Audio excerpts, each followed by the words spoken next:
Com a eleição do Papa Leão XIV, a Igreja Católica ela entra em um novo tempo. O mundo inteiro volta os olhos para o Vaticano, acompanhando os primeiros passos do novo Papa e buscando compreender os rumos que seu pontificado deve tomar. Para falar sobre as expectativas, os sentimentos da Igreja no Brasil diante dessa escolha, a gente tem a alegria de receber aqui nos nossos estúdios da TV Pai Eterno Dom João Justino, arcebispo metropolitano de Goiânia e vice-presidente da CNBB. Dom João, seja bem-vindo à nossa casa nesse dia para nos falar desse sentimento, né, dos bispos do Brasil, o senhor como representante aqui, vice-presidente, e também como um católico. Qual o seu sentimento, né, depois deste anúncio? Bom dia, Padre Adeilson. Bom dia, Vanessa. Alegria de estar aqui participando deste programa Família de Amor. O sentimento é gratidão e alegria. Alegria de ver que o conclave foi exitoso na escolha do novo Papa. Nós estamos marcados por esse processo que é uma transição com traços de dor pela perda do Papa Francisco e da alegria de saber que a missão continua e agora continua pelas mãos de Leão XIV. Também gostaria de lembrar que os nossos cardeais, 7 cardeais brasileiros, participaram desse processo. Entre eles, Dom Jaime Sprenger, que é o presidente da Conferência Nacional dos Bispos do Brasil, da qual eu sou vice-presidente, primeiro vice-presidente. Então, a Igreja do Brasil se alegra muito. Ontem mesmo nós emitimos uma mensagem, enviamos ao Santo Padre, e manifestando nossa alegria e gratidão e augurando que o seu pontificado seja muito frutuoso para a Igreja. Dom João, quais foram as suas primeiras impressões, né? Quando o senhor viu o anúncio do Papa ali, o novo pontífice, um Papa agustiniano, um Papa religioso, né? Bem, nesses últimos dias procurei ler um pouco do que estava acontecendo, analistas. Eu havia comprado em Roma, em fevereiro, um livro sobre os cardeais mais próximos do Papa, 18 cardeais, mas o cardeal Prevost não estava lá. Mas vendo um pouco que o nome dele também aparecia, eu li um pouco, por meio de jornais italianos, sobretudo, na internet, um pouco da trajetória dele, do histórico dele.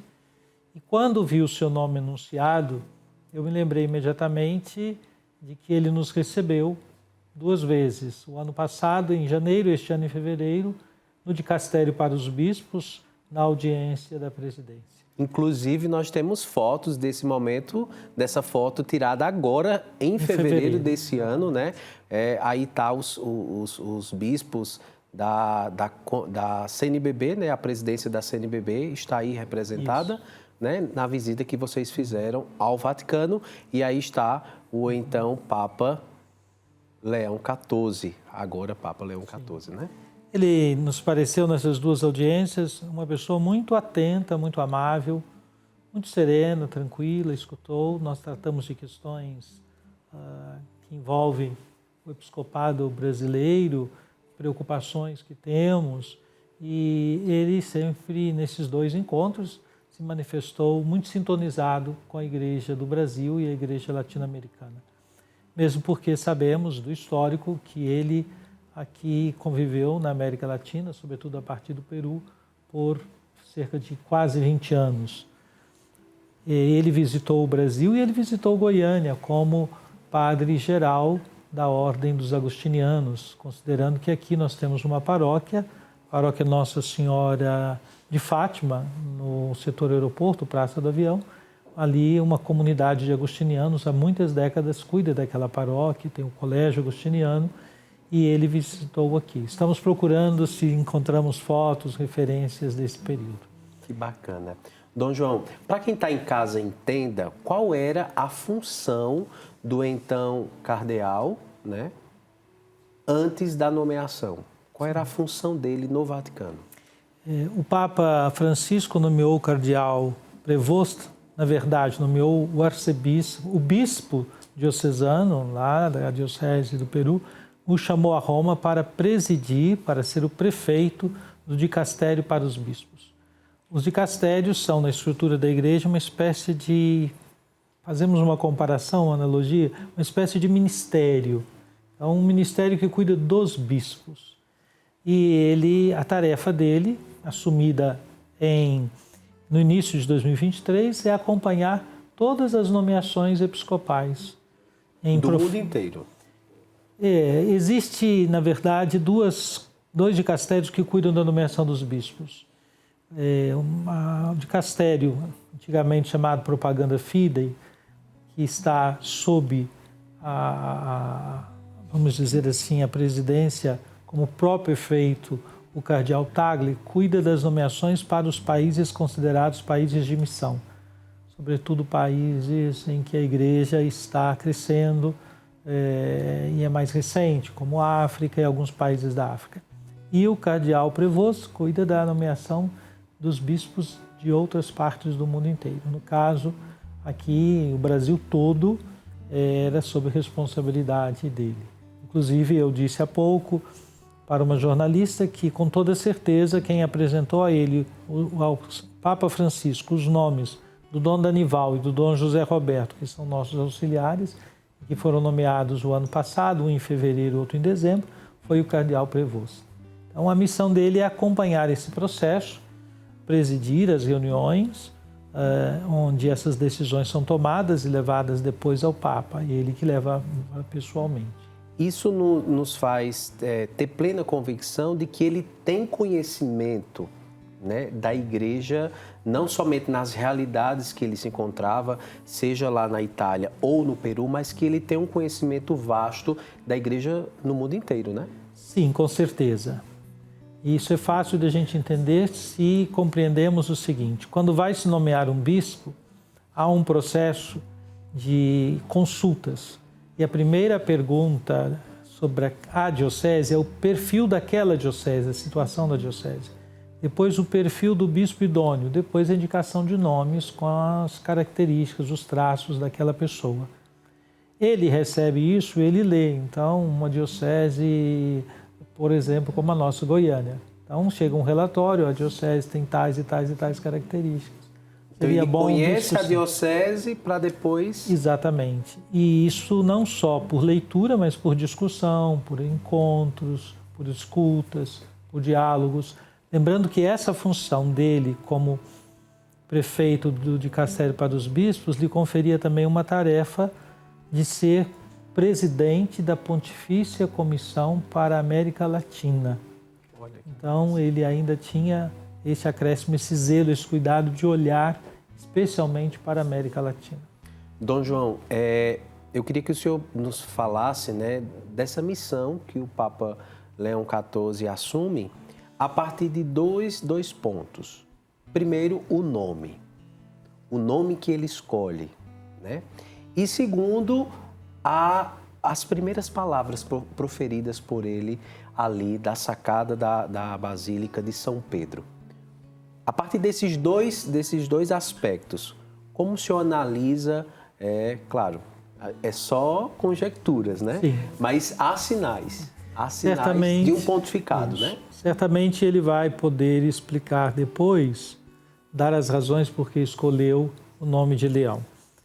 Sem saber ainda as razões mais pessoais, eu fui buscar a referência de Leão Magno, que seria o Leão I, que é chamado Leão o Grande, Leão Magno, São Leão Magno. Nós celebramos na liturgia, no mês de novembro, 10 de novembro, sua memória. E foi um grande papa no século V, que contribuiu fundamentalmente para o tema da cristologia, nos debates, nos concílios daquela época. Seus textos são ainda hoje referência para a nossa fé cristã católica, nossa tradição, nosso catecismo, poderíamos dizer. E Leão XIII, que foi um papa longevo, ele ficou como papa 25 anos, e o traço mais característico que todos sabem, lembram, é que ele introduziu de modo organizado, sistematizado, começou o ensinamento social da Igreja, a doutrina social da Igreja, que tem todo um fundamento nas Sagradas Escrituras, nos santos padres, nos teólogos dos séculos anteriores. Mas a sua encíclica Rerum Novarum, que trazia o tema da defesa dos direitos e da dignidade dos trabalhadores, num momento em que as relações de trabalho tinham sido muito modificadas por causa da Revolução Industrial, foi um pronunciamento muito inovador. E eu fiquei pensando assim, Leão Magno, grande teólogo, Leão XIII, um papa aberto a diálogo com o mundo, com as questões sociais. E ele é agostiniano, então toda a espiritualidade agostiniana, né, que tem a ver com o coração humano. Lembremos-nos que a própria imagem de Santo Agostinho traz ele com o coração nas mãos. Então, nós temos um Papa com esses traços. E o que ele disse ontem, queremos uma igreja sinodal que caminha junto, uma igreja próxima, que busca o exercício da caridade, que busca ser próxima, especialmente dos que sofrem, mostra já para nós um perfil muito próprio para o que o mundo precisa hoje. A clareza da fé, da doutrina, portanto, sua repercussão teológica, a incidência nas questões sociais, que Papa Francisco abriu ainda mais quando introduziu de modo mais efetivo do que João Paulo II e Bento XVI, porque ambos já tinham tratado da questão ambiental, mas Francisco nos deu a Laudato Si, e o cardeal Prevosto, hoje o Papa Leão XIV, tem isso, essa percepção, e isso vai contribuir muito para o seu ministério. Dom João Justino, o senhor, como disse, o senhor estudou ali a respeito do perfil, né, de todos os candidatos ao conclave, está acompanhando. O que o senhor vê de mais simbólico, assim, né? Até agora, a gente sabe que foi de ontem para hoje, mas diante da aparição do Papa Leão XIV e da sua primeira missa agora, o senhor acha que como segue a igreja a partir de agora? Vendo os gestos primeiros, né, me chamou muita atenção a escolha da saudação. Ele toma uma palavra do Evangelho. Eu acompanhava, por meio de uma TV, a cena do que estava acontecendo, a fumaça branca. E um comentarista diz assim, a missão do Papa é anunciar a palavra de Deus. E com isso, porque depois o Papa começa com a palavra de Deus, a paz esteja convosco, que é a saudação pascal do Evangelho de São João. Então, eu vi isso já como um gesto muito bonito, não é? A começar anunciando a palavra de Deus. E ele não começou irmãos e irmãs, ele começou a paz esteja convosco, depois ele fala irmãos e irmãs. Depois também a sensibilidade cultural de ter se dirigido ao povo da sua diocese, onde ele estava atuando quando foi chamado a Roma, na língua do povo, o espanhol, não é? Fazendo uma incursão no meio de um discurso italiano, falando em espanhol. Como hoje também ele falou em inglês no início da pregação na Capela Sistina com os cardeais. Então, é um gesto muito bonito este, né, de comunicar-se na língua que o outro mais compreende. E eu creio que essa tarefa para o Papa é muito importante. Não é só uma questão de saber línguas, né, mas é que é o símbolo de tentar ser compreendido, fazer-se compreendido. Isso é um gesto muito bonito da parte dele. Também o modo como ele concluiu o seu discurso, colocando o seu pontificado sob a proteção de Nossa Senhora, lembrando a memória que se celebrava ontem na Itália de Nossa Senhora do Rosário de Pompeia. Então, são gestos. Depois também circulou um pouco da internet que ontem à noite ele se dirigiu ao apartamento em que estava residindo, encontrou-se com pessoas que ali estavam, colaboradores, né, leigos, leigas, religiosas do Vaticano, e logo a saudou, deu a bênção, já fez uma selfie. Então, esse lado também da proximidade é muito forte para o mundo de hoje, não é? Isso é impensável para um período em que a Igreja teve na figura do Papa uma figura muito com traços de um monarca. Não, os últimos papas mostraram muito isto, não é? Sobre a importância de ser próximo e de ser um pastor do povo. Eu acredito que a própria face dele, né? Sim. Naquele momento que aparece, fala, né, de uma serenidade, de uma ternura, e aqueles olhos, né, marejados com lágrimas, de fato nos comunicaram uma bonita mensagem. Dom João, eu acredito que todo mundo, e até chegaram a mandar mensagem para mim, padre, o que é que o senhor acha um Papa americano? Né? As pessoas colocaram assim, devido à questão política que nós estamos vivendo, né? E veio à tona um Papa americano, mas como o senhor bem fala, né? É um Papa americano com sua vida enraizada na América Latina, que vai para o Vaticano, mas com o olhar na América Latina novamente. Isso é um sinal muito, muito profético também, porque nós vemos que ele se dirige, né, como o senhor falou, se dirige ao povo do Peru. Então, demonstra uma proximidade aos que mais sofrem, né, aos marginalizados, essa proximidade. Então, eu acredito que quem está em casa, né, já pode perceber alguns sinais de que havia-se um sentimento de vai retroceder, vai vir um Papa monarca, né? Não, e a gente percebe que de fato, o Papa Leão XIV traz esses traços, de fato, como nós vivíamos anteriormente com o Papa Francisco, de alguém muito humano. Eu acho que essa espiritualidade de Santo Agostinho, de um coração em chamas, a gente pode contemplar muito na figura e na imagem, pelo menos nas primeiras horas, né? Nas primeiras horas que nós contemplamos ali o Papa Leão XIV. Dom João, eu queria que nós encerrássemos esse nosso bate-papo, essa nossa conversa, que o senhor deixasse uma mensagem, né? Para o povo brasileiro, muitos devotos estão aqui acompanhando, né? Das pequenas comunidades do Brasil inteiro, né? O que é que nós precisamos fazer agora? Porque eu acredito que o Papa sozinho, ele não... Né? O Papa sozinho não é a igreja. A igreja somos todos nós, ele é o pastor que nos conduz. Qual o papel agora da igreja, das pequenas comunidades, das dioceses, do mundo inteiro, né? De maneira especial do nosso Brasil? Eu usaria 3 verbos. Primeiro, rezar. Nós somos chamados a rezar todos os dias pelo Papa. Fazemos isso na Eucaristia. Na Santa Missa há sempre uma referência em que rezamos pelo Papa. Mas não só na missa. Outros momentos também podemos fazer a nossa oração pessoal e colocar o seu ministério sob a proteção do Senhor, né? Pedindo o dom do Espírito Santo para que o ilumine em suas decisões. Depois, escutar. A partir de hoje, escutá-lo como sucessor de Pedro, como aquele que confirma a nossa fé, usando a palavra de Jesus a Pedro. Então, escutar suas pregações, as suas mensagens, os seus escritos.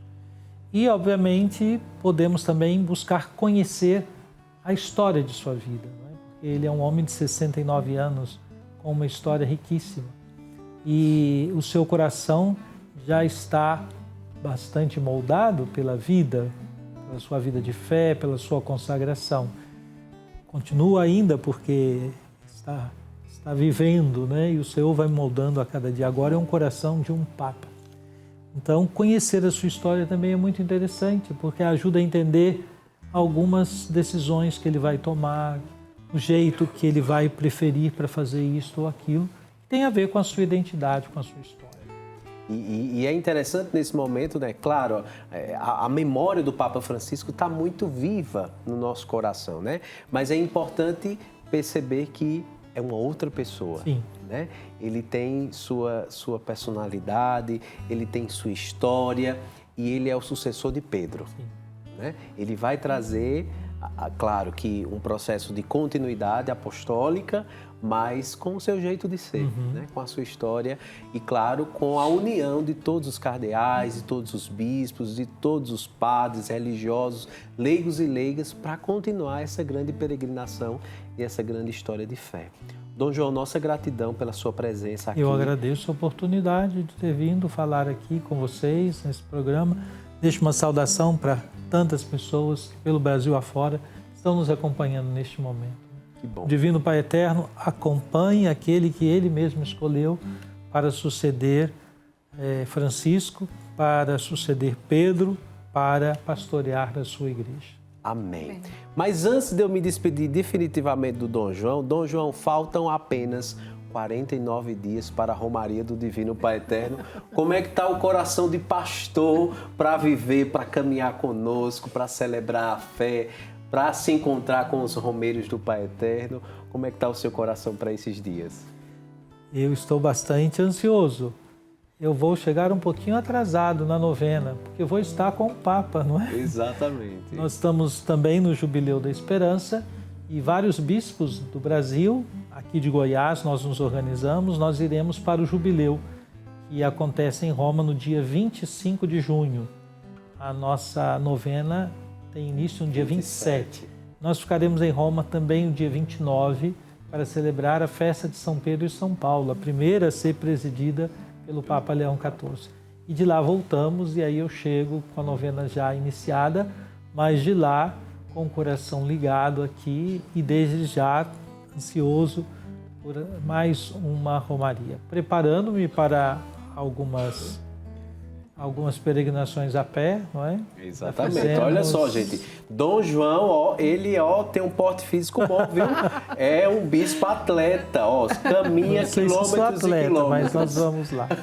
Pretendo caminhar agora, no dia 17 de maio, a Romaria da Educação. E inicia-se no sábado, dia 17, será pela manhã, com as escolas, educadores, professores, com grande peso da educação católica, mas aberta a todos aqueles que abraçam a causa da educação, dia 17 de maio, pela manhã, com a celebração lá às 11 ou 11h30, não me engano. Que coisa boa. Dom João, sinta-se sempre bem-vindo aqui na nossa TV Pai Eterno, o senhor como nosso pastor arquidiocesano, mas também como vice-presidente da CNBB, nos trazendo essa mensagem desta igreja local, mas também da Conferência Nacional dos Bispos do Brasil. Tá bom? Nossa gratidão. Muito obrigado. Fiquem com Deus. Deixo um abraço para todas as mães. Exatamente. Estarão celebrando o seu dia no próximo domingo. Que Deus as abençoe. Amém. Amém. Amém.